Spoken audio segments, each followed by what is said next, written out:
अहमद 79513 से मजे मुले कायदगी ओई मिते ने मियां पुनो बोई कोन ना एतो जे मन बुक सनन दगे माइ केदगी खुरमजरी मसी सियाम नुवा टॉपिक अमा गलो ना मियां दो को तम जके ngasi के टॉपिक असदी एकोइना मोबाइल एदा एप्लीकेशन अमा सिजनरगा करमना बेस्ट वीडियो एडिटिंग तवदगी हाबदगी मतंग बनी बेस्ट वीडियो एडिटिंग अमा तवगे हारबथि अकोइना काइन मास्टर से हमबोने सिने अदुगा काइन मास्टर की मरम दनी ngasi aina tamjarga टॉपिक असि हौजिक हौबदगी लो फावबा मियंग तामिनसि मसी वीडियो से खितंग सांगबा याय अदुगु सांगगासु काइन मास्टर द सिनरिबो मागी डिटेल्स सिंग अदु अयाम्बा लोइना खंगनी खाली सोमना खितंग खंगदब लेरगासु मतंग ताबा वीडियो द मेकअप तौना पिदमक कमेंट सोइदन पिपिरामु वीडियो से होसे यान हनबदा प्ले स्टोर संगबिरनी अदुगा काइन मास्टर हाइना टाइप तौबिरसि डाउनलोड तौरसि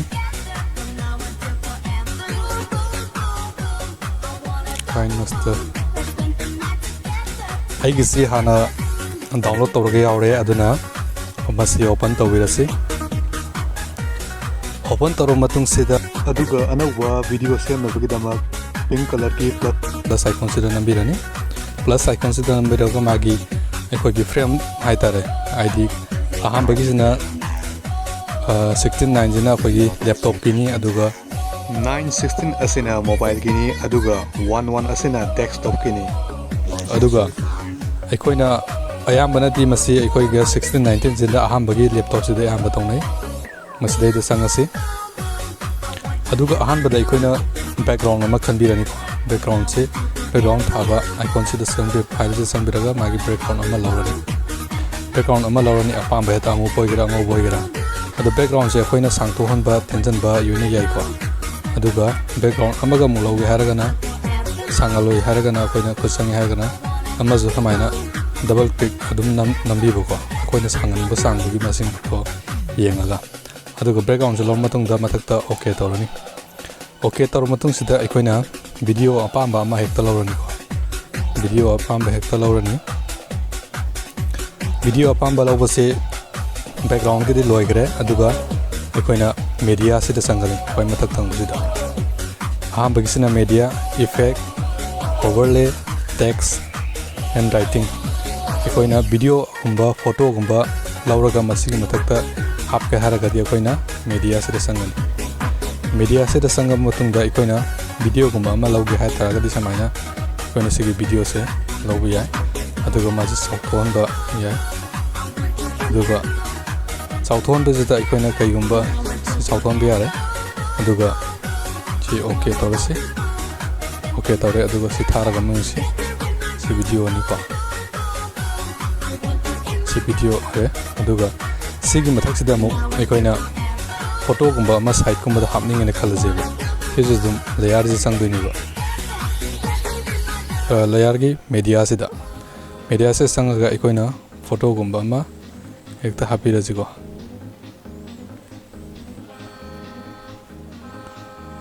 फोटो गुंबा में एक हापिरसे फोटो से अखोइना क्रॉप तौबा याय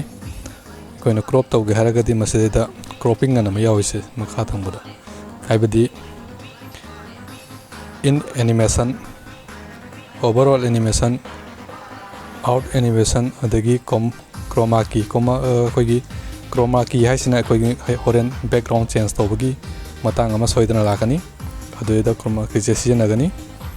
अदुगा होचिकी ओनेदि क्रॉप तौबसे अखोइना यंगसि तौबसे समाइना पोसक चे खतंग अखोइना ऑब्जेक्ट चे खतंग क्रॉप तौबिरबागा क्याम दम माजे क्याम सांग याहनिंगिना हाबदे अखोइना कना तौरनी समाइना थंबिरनी अदुगा समाइना क्याम टाइमिंग दो अखोइना सेट तौबिरनी अदुगा मसिदा थारगा यंगसे अदुगा मागी अखोइगी वीडियो से अखी फोटो से यावरे वीडियो सुम सले अदुगा मना अखोइगी मैम हेक पामनरे से आयमबना अखोइगी बैकग्राउंड चेंज तौबसे अमुक तौजगे अखोइना लेयर संगनी अदु बैकग्राउंड से अखोइना कनागुंबा मिसक अमगी वांगांग बोइरो अमा ओइरो ख्वाइदगी फबदी महाकसे ग्रीन स्क्रीन की ममांगदा हाबदी मागी बैकग्राउंड अदु ग्रीन स्क्रीन होइगदबनी अदु कांदुदा अखोइना एडिटिंग से अखोइना परफेक्ट ओइना तौबा याय फॉर एग्जांपल अमा यंगसी अखोइना ꯒꯦꯂꯔꯤꯗꯒꯤ ꯑꯄꯥꯝꯕ ꯚꯤꯗꯤꯑꯣ ꯑꯃ ꯈꯜꯂꯁꯤ ꯚꯤꯗꯤꯑꯣ ꯑꯃ ꯂꯩꯔꯦ ꯁꯤꯒꯤ ꯚꯤꯗꯤꯑꯣꯁꯤ ꯑꯩꯈꯣꯏꯅ ꯒ꯭ꯔꯤꯟ ꯁ꯭ꯀꯔꯤꯟꯅꯤ ꯒ꯭ꯔꯤꯟ ꯁ꯭ꯀꯔꯤꯟꯁꯤ ꯑꯩꯈꯣꯏꯅ ꯀꯃꯥꯏꯅ ꯁꯥꯎꯍꯟꯕ ꯑꯗꯨꯃꯥꯏꯅ ꯁꯥꯎꯊꯣꯛꯍꯜꯂꯒ ꯃꯥꯒꯤ ꯕꯦꯛꯒ꯭ꯔꯥꯎꯟꯁꯦ ꯁꯤꯟꯇꯣꯛꯇꯣꯏꯅꯤ ꯕꯦꯛꯒ꯭ꯔꯥꯎꯟ ꯁꯤꯟꯕꯁꯤꯗ ꯑꯩꯈꯣꯏꯅ ꯀ꯭ꯔꯣꯃꯥ ꯀꯤ ꯑꯃ ꯌꯥꯎ ꯁꯤꯗ ꯆꯪꯕꯤꯔꯅꯤ ꯑꯗꯨꯒ ꯃꯥꯒꯤ ꯏꯅꯦꯕꯜ ꯇꯧꯕꯤꯔꯅꯤ ꯑꯗꯨ ꯏꯅꯦꯕꯜ ꯇꯧꯔꯀꯥꯟꯗ ꯃꯥꯒꯤ ꯑꯦꯗꯖꯁꯃꯦꯟ ꯇꯧꯅꯕ ꯀꯩꯅꯣꯁꯦ ꯍꯥꯞꯄ ꯌꯥꯎꯔꯛꯑꯅꯤ ꯁꯨꯃꯥꯏꯅ ꯇꯧꯁꯤꯀꯣ ꯑꯣꯀꯦ ꯁꯤ ꯂꯣꯏꯔ ꯃꯇꯨꯡꯁꯤꯗ ꯑꯩꯈꯣꯏꯅ ꯑꯃꯨꯛ ꯚꯤꯗꯤꯑꯣ ꯑꯁꯤ ꯊꯥꯔꯒ ꯌꯦꯡꯁꯤ ꯁꯨꯃꯥꯏꯅ ꯇꯧꯗꯅ ꯚꯤꯗꯤꯑꯣ ꯑꯁꯤ ꯑꯩꯈꯣꯏ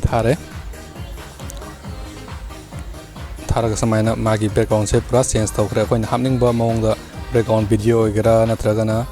ꯑꯩꯈꯣꯏꯒꯤ ꯐꯣꯇꯣ ꯑꯣꯏꯒꯦꯔꯥ ꯑꯩꯈꯣꯏꯅ ꯍꯥꯞꯅꯤꯡꯕ ꯃꯈꯜꯒꯤ ꯚꯤꯗꯤꯑꯣ ꯄꯣꯠꯁꯛꯁꯤꯡ ꯍꯥꯞꯄ ꯌꯥꯏ ꯑꯗꯒꯤ ꯃꯊꯪꯗ ꯂꯦꯌꯔ ꯏꯐꯦꯛ ꯑꯅ ꯑꯃ ꯌꯥꯎꯔꯤꯁꯦ ꯑꯩꯈꯣꯏ ꯏꯐꯦꯛꯁꯦ ꯑꯇꯩ ꯅꯠꯇꯦ ꯀꯔꯤꯒꯨꯝꯕ ꯄꯣꯠꯁꯛ ꯑꯃ ꯑꯩꯈꯣꯏꯅ ꯄꯤꯟ ꯀꯣꯗꯀꯨꯝꯕ ꯀꯩꯒꯨꯝꯕ ꯍꯥꯞꯄ ꯀꯥꯟꯗ ꯑꯩꯈꯣꯏꯅ ꯀꯩꯅꯣ ꯇꯧꯕ ꯑꯩꯈꯣꯏ ꯕ꯭ꯂꯔꯒꯨꯝꯕ ꯆꯠꯍꯟꯅꯤꯡꯕ ꯍꯥꯏꯇꯥꯔꯦ ꯄꯣꯠꯁꯛꯇꯣ ꯑꯗꯨ ꯑꯣꯏꯔꯒꯗꯤ ꯏꯐꯦꯛꯁꯤꯗ ꯆꯪꯕꯤꯔꯅꯤ ꯑꯗꯨꯒ ꯃꯥꯒꯤ ꯏꯐꯦꯛ ꯑꯅꯤ ꯌꯥꯎꯔꯤꯁꯤꯗ ꯌꯥꯝꯅ ꯆꯠꯍꯟꯒꯦꯔꯥ ꯅꯠꯇ꯭ꯔꯒꯅ ꯌꯥꯝꯅ ꯆꯠꯍꯜꯂꯣꯏꯔꯥ ꯌꯥꯝꯅ ꯆꯠꯍꯟꯒꯦ ꯍꯥꯏꯔꯒꯅ ꯑꯩꯈꯣꯏꯅ ꯃꯣꯁꯤꯛꯁꯤꯗ ꯅꯝꯕꯤꯔꯅꯤ ꯃꯣꯁꯤꯛꯁꯤꯗ ꯅꯝꯕꯤꯔꯒ ꯃꯣꯁꯤꯛꯁꯤ ꯀ꯭ꯂꯤꯛ ꯇꯧꯔꯕ ꯃꯇꯨꯡꯗ ꯃꯥꯁꯦ ꯀꯩꯅꯣ ꯊꯣꯛꯂꯛꯑꯅꯤꯀꯣ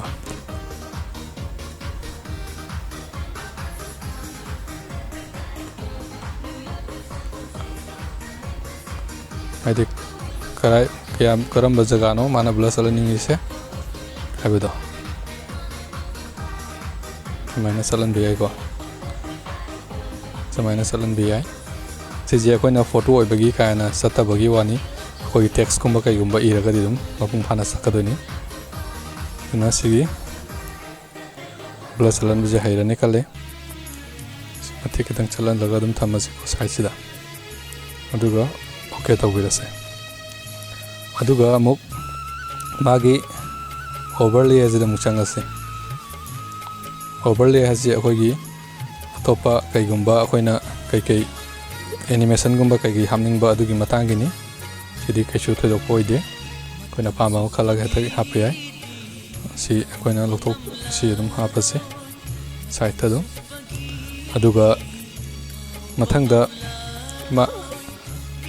ꯃꯊꯪꯗ ꯑꯩꯈꯣꯏꯒꯤ ꯇꯦꯛꯁ ꯑꯃ ꯌꯥꯎꯔꯤꯁꯦ ꯑꯩꯈꯣꯏꯅ ꯏꯅꯤꯡꯕ ꯄꯣꯠ ꯆꯩꯁꯤꯡ ꯑꯗꯨ ꯏꯔ ꯃꯇꯨꯡ ꯍꯥꯏꯕꯗꯤ ꯁꯝꯅ ꯍꯥꯏꯔꯕꯗ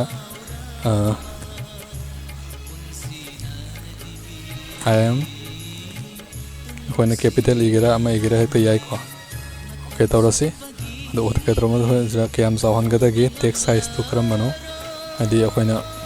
ꯏꯪꯂꯤꯁꯀꯤ ꯃꯣꯗꯦꯜꯗ ꯏꯒꯦ ꯍꯥꯏꯔꯒꯅ ꯁꯤꯒꯨꯝꯕ ꯉꯥꯛꯇ ꯊꯣꯛꯂꯛꯑꯅꯤ ꯑꯦꯟꯗ꯭ꯔꯣꯏꯗ ꯚꯔꯖꯟꯒꯤ ꯍꯥꯏꯔꯒꯅ ꯁꯤ ꯉꯥꯛꯇ ꯊꯣꯛꯂꯛꯑꯅꯤ ꯑꯩꯈꯣꯏꯅ ꯏꯪꯂꯤꯁꯀꯤ ꯑꯌꯥꯝꯕꯅꯗꯤ ꯐꯖꯕꯅꯤꯅ ꯏꯪꯂꯤꯁꯀꯤ ꯑꯄꯥꯝꯕ ꯑꯃ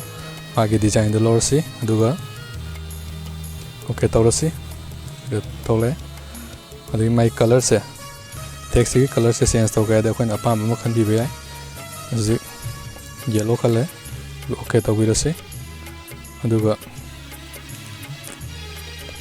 ꯁꯤꯁꯦ ꯃꯈꯣꯏ ꯇꯦꯛꯁꯁꯦ ꯈꯤꯇꯪ ꯁꯦꯝꯗꯣꯛꯈꯤꯒꯦ ꯍꯥꯏꯔꯒꯗꯤ ꯑꯃꯨꯛ ꯁꯤꯒꯤ ꯀꯝꯄ꯭ꯌꯨꯇꯔꯒꯤ ꯀꯤꯄꯦꯗ ꯃꯥꯟꯕ ꯑꯃ ꯃꯊꯛꯇ ꯌꯥꯎꯔꯤꯁꯦ ꯁꯤꯗ ꯑꯃꯨꯛ ꯅꯝꯕꯤꯔꯒ ꯑꯃꯨꯛ ꯏꯗꯤꯠ ꯇꯧꯕ ꯌꯥꯏꯀꯣ ꯑꯗꯨꯒꯤ ꯃꯊꯪꯗ ꯑꯃꯨꯛ ꯑꯣꯀꯦ ꯇꯧꯕꯤꯔꯁꯤꯀꯣ ꯁꯤꯃꯁꯨ ꯑꯗꯩ ꯃꯊꯪꯗ ꯑꯃꯨꯛ ꯍꯦꯟ ꯔꯥꯏꯇꯤꯡꯁꯦ ꯑꯩꯈꯣꯏꯅ ꯑꯄꯥꯝꯕ ꯃꯑꯣꯡꯗ ꯏꯕ ꯌꯥꯏ ꯑꯩꯈꯣꯏꯅ ꯑꯃ ꯏꯔꯁꯤ ꯍꯦꯛꯇ ꯁ꯭ꯀ꯭ꯔꯤꯟꯁꯤꯗ ꯑꯩꯈꯣꯏꯅ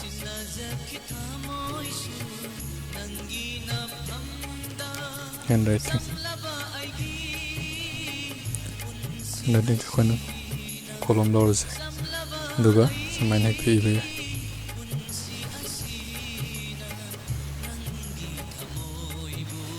ꯁꯨꯃꯥꯏꯅ ꯍꯦꯛꯇ ꯏꯕ ꯌꯥꯏꯀꯣ ꯑꯣꯏꯔꯦ ꯑꯗꯨꯒ ꯂꯦꯌꯔꯒꯤ ꯃꯇꯥꯡꯁꯤꯗꯗꯤ ꯃꯌꯥꯝ ꯈꯪꯕꯤꯔꯝꯒꯅꯤ ꯈꯜꯂꯦ ꯃꯇꯨꯡꯗ ꯑꯩꯈꯣꯏꯅ ꯆꯪꯂꯤꯕ ꯍꯥꯏꯗꯤ ꯄꯣꯠꯁꯛ ꯀꯔꯤꯒꯨꯝꯕ ꯑꯩꯈꯣꯏꯅ ꯂꯦꯌꯔꯗ ꯆꯪꯉꯛꯄꯅꯤ ꯈꯪꯗꯦ ꯑꯃꯗ ꯆꯪꯕꯅꯤꯈꯪꯗꯦ ꯑꯗꯨꯒ ꯃꯈꯣꯏꯁꯤꯡ ꯑꯁꯤꯒꯤ ꯃꯒꯨꯟꯁꯤꯡꯁꯨ ꯑꯃꯨꯛ ꯂꯩ ꯃꯈꯣꯏꯁꯤꯡ ꯑꯁꯤ ꯑꯩꯈꯣꯏꯅ ꯏꯗꯤꯠ ꯇꯧꯒꯦ ꯑꯃꯨꯛ ꯍꯥꯏꯔꯒꯗꯤ ꯁꯝꯅ ꯍꯥꯏꯔꯕꯗ ꯑꯩꯈꯣꯏꯒꯤ ꯁꯤꯒꯤ ꯚꯤꯗꯤꯑꯣꯁꯦ ꯑꯃꯨꯛ ꯏꯗꯤꯠ ꯇꯧꯈꯤꯒꯦ ꯍꯥꯏꯔꯒꯗꯤ ꯁꯨꯃꯥꯏꯅ ꯚꯤꯗꯤꯑꯣꯒꯤ ꯃꯥꯒꯤ ꯄꯔꯦꯡꯁꯤꯗ ꯆꯪꯕꯤꯔꯒ ꯑꯩꯈꯣꯏꯅ ꯁꯨꯃꯥꯏꯅ ꯇꯧꯔꯅꯤ ꯑꯗꯨꯒ ꯑꯦꯅꯤꯃꯦꯁꯟ ꯍꯥꯏꯁꯦ ꯑꯩꯈꯣꯏꯅ ꯁꯨꯃꯥꯏꯅ ꯊꯣꯛꯍꯟꯒꯦꯔꯥ ꯁꯨꯃꯥꯏꯅ ꯃꯥꯒꯤ ꯑꯄꯥꯝꯕꯗꯨꯒꯤ ꯃꯈꯥ ꯄꯣꯜꯂꯦꯀꯣ ꯑꯗꯨꯒ ꯁꯤ ꯂꯩꯔꯁꯤ ꯑꯗꯨꯒ ꯑꯃꯨꯛꯀꯁꯨ ꯆꯪꯉꯒ ꯌꯦꯡꯁꯤꯕ ꯍꯧꯖꯤꯛꯀꯤꯗꯣ masi sigi layer khuding makini ko aduga overall animation maje amuk fan chongan gira natraga koina apamba ma tawai hekta ya andagi out animation jisu samanare masina aroi bela tawbani aduga chroma key khangre aduga cropping khange adagi reverse hairagana masai video do koina kenodagi mu laktoni mamai dagi makok dan kalaga cancel tawrase kyoina di adagi mu opacity hajina mu magi akogi samna hairabada akoini wakan ama khanba gumbagi video gumba san paaba matam natraga sithi ama tharakoda mina paaba matam de kana video de editing tawraga sithi do hapsalaga magi clear di ohenda bai tare akogi paabi mong ena dum ulan ba du gumbagi mong di editing tawbagini sisu okay tawhalasi aduga koina musiki duda opacity yaure color filter ji yauri rotate jaure color filter jinang apamba ma hekta khan biya dagi ama hekta black white oigera ama hekta ohen biya ama hekta ohen biya dagi ekoni oheningi ba layer dugi photo gi makha pona sanga ga tawada bani dagi color yaure rotate jaure adagi adjustment jaure equalizer yauri volume jauri adagi reverb anama yauje reverb ana yauje akoin samna haibda photo ama kaino tawre kalo samna haibda photo ama yengase ko si photo yengase photo se kitang tension hange mai timing se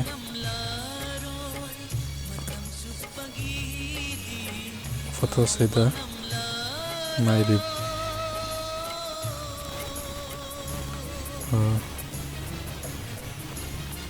koi samna haibda koigi se background gini background jida koina sanga ga reverb sida mu yaungani koina hamning bai tare video gida yaw si cancel tawrasi timing yamna lawa dori mayam gi dagi mo voice sense da nang ngang ba voice do karam haina change tawdagi habdo apamba alien gi ogera chimuk gi ogera chorus ki ogera nang apamba makhan bi ai robot ki bo ogera adagi mu blending ji jo akogi kano gi ni blur gi ni chima soi khangani khale adagi hojiki ngasai gi da akoina layer gi da yaw gi ba affected audio na me yaw do haidi voice da akoina sengal loyana haidi ngasai gi da akoina picture quality do blur to hanbani sina muk sound audio do muk blur to hanbani ba ko aduga magi sida last yaw riba jina samaina magi view gi ni samaina sang thamna pai adagi samna harabada akoina cutting ama tawninge khalo cutting tawbasi video si cutting tawninge khalo video si cutting tawninge akoina cutting tawrangadi kati ye khojida sangani kati ye khojida sangaga sida je line ama yawri base line sida gi right side left side ama khaidoi akoina left side gi saruk se cutting tawninga di khoi mathak thangbojida mu left sida haidi trip to left of play hit sida okay tawbirani aduga adum kakrani for example oina yengsi mate kitang kaga kakreto adagi mu right side ta kakninga gana adumai tawrani aduga mayai da kakthninga gana mayai da koina kakhaira ga samaina kani ka matung sida maje video ani thoni samaina ani thoise adani thopoje sida da sonda ma thoe ei sonda ma thoe marak ta koina hamning ba video sing happy ai adagi mu magi speaker ma yese speaker yese magi voice ya kogi background में जिकों बाकी को humming में मतम देखो ना हापा बुम तुम देखो ना मागे साउंड जो लेकर लेता था वो गिनी तो मैंने लेकर लेता था वो गिनी वाह अदगी समझ है कोई ना बैकग्राउंड ऑडियो में लौर से बको ऑडियो था इसी तरह कोई संग भी रहनी ऑडियो था मस लौरे सिलौरे का प्लस आइकॉन से तो भी रहने प्लस आइकॉन में मागे बैकग्राउंड से लाए बैकग्राउंड से कोई ना मागे साउंड वॉल्यूम से यामना हो रगदी कोइना सिदेदा संबिरानी ꯁꯤꯗ ꯆꯪꯕꯤꯔꯒ ꯑꯩꯈꯣꯏꯅ ꯃꯥꯒꯤ ꯁꯥꯎꯟꯒꯤ ꯀ꯭ꯋꯥꯂꯤꯇꯤꯁꯦ ꯁꯨꯃꯥꯏꯅ ꯊꯝꯕꯤꯔꯅꯤ ꯑꯗꯨꯒ ꯕꯦꯛꯒ꯭ꯔꯥꯎꯟꯒꯤ ꯃ꯭ꯌꯨꯖꯤꯛꯁꯦ ꯑꯩꯈꯣꯏꯅ 25ꯇꯒꯤꯅ 30 ꯐꯥꯎ ꯊꯝꯅꯩꯀꯣ ꯑꯗꯨ ꯀꯟꯅ ꯍꯧꯍꯟꯅꯤꯡꯉꯁꯨ ꯀꯩꯁꯨ ꯀꯥꯏꯗꯦ ꯑꯗꯨꯃꯥꯏꯅ ꯊꯝꯃꯅꯤ ꯑꯗꯒꯤ ꯑꯩꯈꯣꯏꯅ ꯚꯤꯗꯤꯑꯣ ꯑꯁꯤ ꯏꯗꯤꯇꯤꯡ ꯇꯧꯕ ꯃꯇꯝꯗ ꯑꯩꯈꯣꯏꯒꯤ ꯏꯁꯥꯒꯤ ꯚꯣꯏꯁꯁꯦ ꯑꯃꯨꯛ ꯉꯥꯡꯅꯤꯡꯉꯒꯅ ꯁꯤꯒꯤ ꯔꯦꯀꯣꯔꯠ ꯊꯥꯕ ꯃꯥꯏꯛ ꯑꯁꯤꯗ ꯆꯪꯕꯤꯔꯅꯤ ꯑꯗꯨꯒ ꯁꯣꯝꯒꯤ ꯔꯦꯀꯣꯔꯗꯤꯡ ꯇꯧꯕꯒꯤ ꯚꯣꯏꯁ ꯑꯗꯨ ꯀꯌꯥꯝ ꯌꯥꯝꯅ ꯁꯦꯡꯉꯤ ꯁꯦꯡꯗꯦ ꯍꯥꯏꯕꯗꯨ ꯈꯪꯅꯕ ꯑꯩꯈꯣꯏꯅ ꯃꯊꯛꯀꯤ ꯂꯥꯏꯟ ꯑꯁꯤ ꯆꯣꯡꯂꯤꯕ ꯑꯁꯤ ꯆꯪꯕꯤꯒꯗꯕꯅꯤ ꯂꯥꯏꯟ ꯑꯁꯤ ꯐꯖꯅ ꯃꯄꯨꯡ ꯐꯥꯅ ꯆꯣꯡꯕ ꯑꯣꯏꯔꯒꯗꯤ ꯁꯣꯝꯒꯤ ꯚꯣꯏꯁ ꯑꯗꯨ ꯃꯄꯨꯡ ꯐꯥꯅ ꯔꯦꯀꯣꯔꯗꯤꯡ ꯀ꯭ꯂꯤꯌꯥꯔ ꯑꯣꯏꯅ ꯂꯥꯛꯑꯅꯤ ꯍꯥꯏꯕꯅꯤ ꯁ꯭ꯇꯥꯔꯠ ꯇꯧꯕꯤꯔꯣ ꯈꯔ ꯑꯗꯨ ꯁꯤ ꯀꯛꯊꯠꯂꯁꯤ ꯑꯗꯒꯤ ꯑꯌꯥꯝꯕꯅ ꯌꯣꯏꯅ ꯈꯪꯉꯅꯤ ꯈꯜꯂꯦ ꯑꯗꯨꯅ ꯚꯤꯗꯤꯑꯣ ꯑꯁꯤ ꯌꯥꯝꯅ ꯁꯥꯡꯗꯅꯕ ꯑꯩꯅ ꯊꯨꯅ ꯉꯥꯡꯖꯟꯕꯅꯤ ꯑꯗꯨꯅ ꯃꯌꯥꯝꯅ ꯈꯤꯇꯪ ꯀꯟꯐ꯭ꯌꯨꯁ ꯂꯩꯕ ꯑꯣꯏꯔꯒꯁꯨ ꯑꯗꯨꯝ ꯀꯃꯦꯟ ꯄꯤꯕꯤꯔꯛꯎ ꯑꯩꯍꯥꯛ ꯃꯈꯥ ꯇꯥꯕ ꯚꯤꯗꯤꯑꯣꯗ ꯁꯣꯝꯒꯤ ꯑꯗꯨ ꯄ꯭ꯔꯣꯕ꯭ꯂꯦꯝ ꯑꯗꯨ ꯁꯣꯜꯕ ꯇꯧꯅꯕ ꯍꯣꯠꯅꯖꯒꯦ ꯑꯗꯨꯒ ꯑꯩꯈꯣꯏꯅ ꯃꯁꯤꯗꯩꯗ ꯑꯃꯨꯛ ꯏꯗꯤꯇꯤꯡ ꯇꯧꯔꯕ ꯂꯣꯏꯔꯕ ꯃꯇꯨꯡꯁꯤꯗ ꯀꯔꯝꯍꯥꯏꯅ ꯇꯧꯒꯗꯒꯦ ꯍꯥꯏꯕ ꯑꯩꯈꯣꯏꯅ ꯃꯥꯁꯦ ꯄ꯭ꯔꯣꯁꯦꯁꯁꯦ ꯂꯣꯏꯔꯦ ꯚꯤꯗꯤꯑꯣꯁꯦ ꯑꯩꯈꯣꯏꯅ ꯐꯨꯜ ꯑꯣꯏꯅ ꯌꯦꯡꯊꯣꯛꯑꯦ ꯁꯤꯗꯩꯗ ꯊꯥꯔꯒ ꯐꯨꯜ ꯑꯣꯏꯅ ꯌꯦꯡꯉꯦ ꯚꯤꯗꯤꯑꯣꯁꯤ ꯌꯥꯔꯦ ꯍꯥꯏꯕ ꯈꯪꯉꯀꯥꯟꯗꯀꯣ ꯁꯨꯃꯥꯏꯅ ꯚꯤꯗꯤꯑꯣꯁꯤ ꯐꯖꯅ ꯌꯥꯔꯦ ꯍꯥꯏꯕ ꯈꯪꯉꯦ ꯑꯗꯨꯒ ꯚꯤꯗꯤꯑꯣ ꯑꯁꯤꯒꯤ ꯑꯁꯥꯡꯕꯁꯤꯁꯨ ꯃꯥꯒꯤ ꯕꯦꯛꯒ꯭ꯔꯥꯎꯟ ꯍꯥꯏꯗꯤ ꯁꯤꯗꯩꯗ ꯌꯦꯜꯂꯣ ꯂꯥꯏꯟꯁꯦ ꯁꯤꯐꯧꯇꯅꯤꯀꯣ ꯑꯗꯣ ꯑꯩꯈꯣꯏꯅ ꯌꯦꯜꯂꯣ ꯂꯥꯏꯟꯁꯦ ꯁꯥꯡꯉꯩ ꯃꯇꯤꯛ ꯑꯩꯈꯣꯏꯒꯤ ꯃꯥꯒꯤ ꯁꯦ ꯁꯥꯡꯗꯣꯏꯅꯦꯕ ꯚꯤꯗꯤꯑꯣꯁꯦ ꯑꯗꯨ ꯏꯁꯩꯁꯤꯅ ꯁꯥꯡꯉꯒꯁꯨ ꯏꯁꯩꯁꯤ ꯕꯦꯛꯒ꯭ꯔꯥꯎꯟꯗ ꯍꯥꯞꯄꯤꯕ ꯏꯁꯩꯁꯤꯅ ꯁꯥꯡꯉꯒꯁꯨ ꯌꯦꯜꯂꯣ ꯂꯥꯏꯟꯁꯤꯅ ꯂꯣꯏꯈ꯭ꯔꯒꯗꯤ ꯃꯥꯒꯤ ꯚꯤꯗꯤꯑꯣꯗ ꯃꯤꯅꯤꯠ 3 ꯁꯥꯡꯉꯦꯅ ꯈꯜꯂꯣ ꯌꯦꯜꯂꯣ ꯂꯥꯏꯟꯁꯤꯅ ꯑꯗꯨꯒ ꯃꯤꯅꯤꯠ 3 ꯈꯛ ꯑꯣꯏꯒꯅꯤ ꯑꯗꯣ ꯕꯦꯛꯒ꯭ꯔꯥꯎꯟꯒꯤ ꯃꯔꯤ ꯂꯩꯅꯗꯦ ꯃꯥꯒ ꯑꯗꯒꯤ ꯑꯩꯈꯣꯏꯅ ꯁꯤ ꯂꯣꯏꯔꯕ ꯃꯇꯨꯡꯁꯤꯗ ꯑꯩꯈꯣꯏꯅ ꯑꯣꯀꯦ ꯇꯧꯕꯤꯔꯅꯤ ꯑꯣꯀꯦ ꯇꯧꯔꯕ ꯃꯇꯨꯡꯁꯤꯗ ꯑꯩꯈꯣꯏꯒꯤ ꯑꯦꯔꯣ ꯃꯥꯟꯕ ꯑꯃ ꯌꯥꯎꯔꯤꯁꯦ ꯁꯤꯗꯩꯗ ꯑꯩꯈꯣꯏꯅ ꯃꯥꯁꯦ ꯑꯦꯛꯁꯄꯣꯔꯠ ꯇꯧꯗꯣꯏꯅꯦꯕ ꯚꯤꯗꯤꯑꯣꯁꯦ ꯁꯦꯝꯕ ꯄꯨꯡꯂꯣꯏ ꯂꯣꯏꯔꯕꯃꯇꯨꯡꯁꯤꯗ ꯑꯦꯛꯁꯄꯣꯔꯠ ꯇꯧꯔꯅꯤ ꯑꯦꯛꯁꯄꯣꯔꯠ ꯇꯧꯔꯕ ꯃꯇꯨꯡꯁꯤꯗ ꯃꯥꯒꯤ ꯔꯤꯖꯣꯂꯨꯁꯟ ꯐ꯭ꯔꯦꯝ ꯔꯦꯠ ꯑꯗꯒꯤ ꯕꯤꯠ ꯔꯦꯠ ꯍꯥꯏꯕ ꯑꯃ 3 ꯊꯣꯛꯅ ꯈꯥꯏꯗꯣꯛꯏꯁꯦ ꯃꯁꯤ ꯀꯃꯥꯏꯅ ꯁꯦꯠꯇꯤꯡ ꯇꯧꯒꯗꯒꯦ ꯍꯥꯏꯕꯗ ꯑꯩꯈꯣꯏꯅ ꯔꯤꯖꯣꯂꯨꯁꯟꯁꯨ ꯌꯥꯝꯅ ꯌꯨꯇ꯭ꯌꯨꯕꯇ ꯀꯩꯗ ꯊꯥꯒꯠꯄꯁꯤ ꯚꯤꯗꯤꯑꯣꯁꯤ ꯌꯥꯝꯅ ꯑꯩꯈꯣꯏꯅ MB ꯆꯥꯎꯅ ꯊꯥꯒꯠꯄꯁꯦ ꯑꯃꯨꯛ ꯅꯨꯡꯉꯥꯏꯇꯕ ꯍꯥꯏꯕꯗꯤ ꯃꯥꯁꯦ MB ꯌꯥꯝꯅ ꯆꯥꯕꯅꯤꯅ MB ꯌꯥꯝ ꯆꯥꯕ ꯑꯗꯒꯤ ネットꯒꯤ ꯁ꯭ꯄꯤꯠ ꯇꯞꯄꯅꯤꯅ ꯌꯥꯝꯅ ꯇꯞꯄ ꯑꯗꯨꯅ ꯃꯔꯝ ꯑꯣꯏꯔꯒ ꯑꯩꯈꯣꯏꯅ ꯚꯤꯗꯤꯑꯣꯁꯤ ꯀ꯭ꯋꯥꯂꯤꯇꯤꯁꯦ ꯀꯔꯝꯅ ꯃꯦꯟꯇꯦꯟ ꯇꯧꯒꯗꯒꯦ ꯍꯥꯏꯕ ꯃꯇꯝꯗ ꯑꯩꯈꯣꯏꯅ ꯃꯥꯒꯤ ꯔꯤꯖꯣꯂꯨꯁꯟꯁꯦ 180p ꯗ ꯊꯝꯕꯤꯔꯅꯤ ꯀꯣ ꯐꯨꯜ HDꯗ ꯑꯗꯨꯒ ꯐ꯭ꯔꯦꯝ ꯔꯦꯠꯁꯤꯅ 30ꯗ ꯊꯝꯕꯤꯔꯅꯤ 30ꯗ ꯊꯝꯕꯤꯔꯅꯤ ꯐ꯭ꯔꯦꯝ ꯔꯦꯠꯁꯦ ꯑꯗꯨ ꯐ꯭ꯔꯦꯝ ꯔꯦꯠꯁꯦ 30ꯗ ꯊꯝꯕꯤꯔꯕ ꯃꯇꯨꯡꯗ ꯑꯩꯈꯣꯏꯅ ꯃꯥꯒꯤ ꯕꯤꯠ ꯔꯦꯠꯁꯦ 13ꯗꯒꯤꯅ 14 ꯍꯥꯏꯗꯤ 15ꯁꯨ ꯌꯧꯗꯕꯀꯣ 13 ꯇꯉꯥꯏ ꯐꯗꯅ